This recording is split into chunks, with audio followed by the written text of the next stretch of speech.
السلام علیکم۔ حکایت شخصادی میں سے چو مرگے آیت تبسم بر لب اوست۔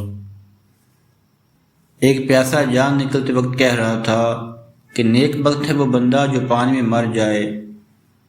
ایک سننے والے نے کہا، بے وقوف، جب تم مر ہی رہا ہے تو کیا پیاسا اور کیا سیراب؟ اس نے کہا، اس حالت میں کہ پانی میرا محبوب ہے، کم از کم اس سے منہ تر کر کے تو مروں گا۔ اس لیے پیاسا گہرے حوض میں گر جاتا ہے تاکہ سیراب ہو کر تو مرے۔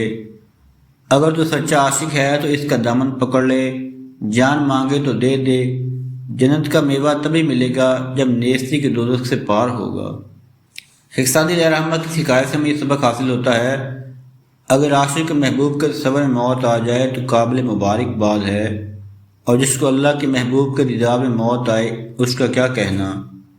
اعلیٰ حضرت امام اہل سنت مجدد دین و ملت مولانا شاہ احمد خان بریلوی رحمۃ اللہ علیہ کے برادر اصغر مولانا حسن رضا خان بریلوی رحمۃ اللہ علیہ نے بارگاہ رسالت مآب علیہ السلام میں یوں عرض کیا ہے، دل درد بسمت سے لوٹ رہا ہو، سینے پہ تسلی کو تیرا ہاتھ دھرا ہو، گر وقت اجل سر تیری چوکھٹ پہ پڑا ہو، جتنی ہو قضا ایک ہی سجدے میں ادا ہو۔ تمام نئے آنے والے دوستوں کی گزارش ہے کہ چینل کو سبسکرائب کریں اور بیل آئیکن ضرور پریس کریں۔ شکریہ۔